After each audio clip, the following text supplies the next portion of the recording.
Shalom, selamat berjumpa lagi dengan saya Gunter Sianturi. Dalam renungan firman Tuhan kali ini dengan tema tanggapan terhadap sebuah video yang mengatakan, dapatkah orang yang bercerai karena zina kawin lagi? Ini videonya. Menikah lagi setelah bercerai? Ini adalah pertanyaan yang banyak dikhawatirkan orang, dan jawabannya dapat ditemukan dalam ajaran Alkitab. Tuhan tidak menyukai perceraian, tetapi Ia juga tahu bahwa umat manusia hidup di dunia yang penuh dosa dan kelemahan. Terkadang salah satu pihak dalam pernikahan dapat melanggar janji awalnya. Yesus menyebutkan kasus khusus dalam Matius 5 ayat 32 dan 19 ayat 9, perselingkuhan. Ketika perselingkuhan terjadi dalam pernikahan, pihak yang tidak bersalah dapat memilih perceraian sesuai dengan prinsip-prinsip Alkitab dan menikah lagi dalam keadaan yang sesuai. Alkitab tidak mengutuk pihak yang dikhianati. Situasi lain adalah ditinggalkan. 1 Korintus pasal 7 ayat 15 menyatakan bahwa jika orang yang tidak percaya pergi, maka orang yang percaya dapat membubarkan pernikahan dalam keadaan seperti itu. Penting untuk dicatat bahwa pernikahan kembali umumnya hanya dipertimbangkan ketika seseorang adalah korban yang tidak bersalah. Sementara itu, Saudara, itulah videonya. Saya tidak mengenal siapa Bapak ini.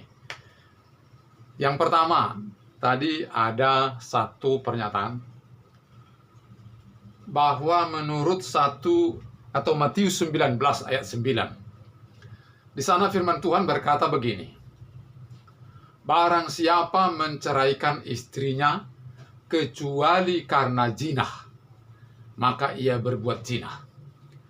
Menurut pendeta tadi atau hamba Tuhan tadi, bahwa ini adalah satu firman yang memberikan atau mengizinkan orang yang sudah bercerai karena zina itu boleh kawin lagi.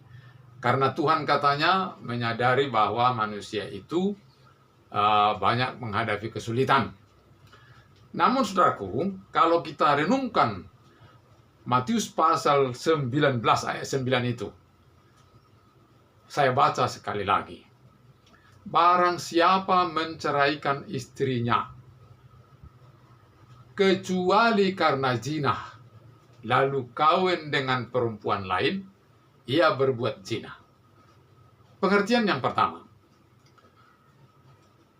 orang yang menceraikan istrinya bukan karena zina dan kawin lagi, itu adalah berzina. Nah, pengertian yang kedua yang diambil hamba Tuhan ini, perempuan yang diceraikan karena zina boleh kawin lagi dan itu tidak berbuat zina. Nah, inilah yang tidak jelas. Apakah itu maksud firman Tuhan ini? Perempuan yang diceraikan karena zina boleh cerai. Tapi, apakah laki-laki yang menceraikan itu yang tidak bersalah itu boleh kawin lagi? Itu tak jelas di situ. Nggak jelas. Firman Tuhan dari Matius 19 ayat 9 tadi hanya menyatakan dengan jelas. Barang siapa menceraikan istrinya kecuali karena zina, dia berbuat zina kalau kawin lagi. Artinya, orang yang menceraikan tanpa jelas alasan berzina, kawin lagi, ia berbuat zina. Tapi juga tidak mengatakan bahwa orang yang menceraikan istrinya karena zina boleh kawin lagi. Tidak jelas. Yang jelas, boleh menceraikan istrinya kalau berbuat zina. Boleh cerai. Itu saja jelas di situ. Nah, saudaraku, saya kaitkan lagi dengan firman Tuhan yang lain. Dalam Roma pasal 7 ayat 2. Di sana dikatakan bahwa tidak tahukah kamu bahwa istri terikat dengan suaminya selama suaminya masih hidup. Terikat, seorang istri terikat dengan suaminya selama suaminya masih hidup. Mari kita lihat lagi. Ada orang yang bercerai karena zina. Oke, Tuhan izinkan. Tetapi istri yang diceraikan itu dengan suaminya jelas masih terikat dalam hukum. Itulah Roma pasal 7 ayat 2 tadi. Terikat. Berarti terikat hukum. Hukum apa? Apakah hukum pidana? Apa hukum perdata? Menurut saya ada hubungannya dengan terikat dalam hukum perkawinan. Jadi, kalau kita hubungkan dengan yang tadi, sekalipun bisa menceraikan orang yang sudah berzina, tetapi menurut firman itu belum bisa kawin. Karena dia masih terikat sebagai suami dan istri. Lalu kalau ada alasan, ya bagaimana? Ya sudah berbuat zina, dan saya secara biologis bagaimana? Loh, balik lagi. Tapi dia sudah berbuat zina.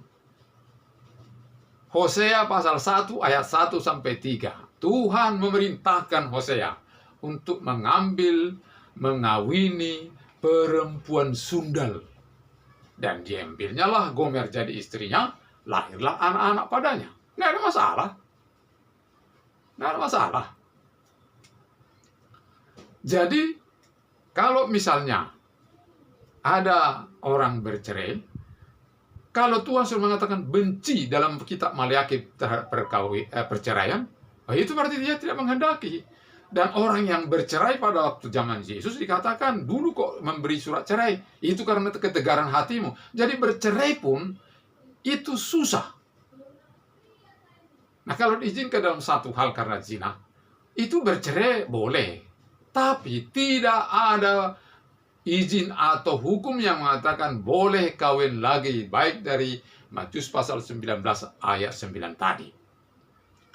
Jadi saudara yang kasih, itulah menurut pendapat saya, tafsiran saya terhadap firman itu. Kemudian ada tadi dikatakan bahwa ada 1 Korintus pasal 7 ayat 15. Itu mengenai perempuan yang diizinkan pergi. Firman itu berkata bahwa kalau ada seorang perempuan yang tidak beriman pergi lagi, maka izinkanlah pergi. Saudara, firman Tuhan dari 1 Korintus pasal 7 ayat 15 itu, janganlah terus langsung menafsirkan bahwa itu perkawinan sah. Menurut saya, dalam 2 Korintus 6 ayat 14, di sana dikatakan bahwa tidak ada persamaan orang beriman dan tak beriman. Menurut saya, sekarang tidak mungkin gereja atau pendeta memberkati orang yang tidak sama-sama beriman. Karena yang akan diberitakan di sana adalah perkawinan seiman.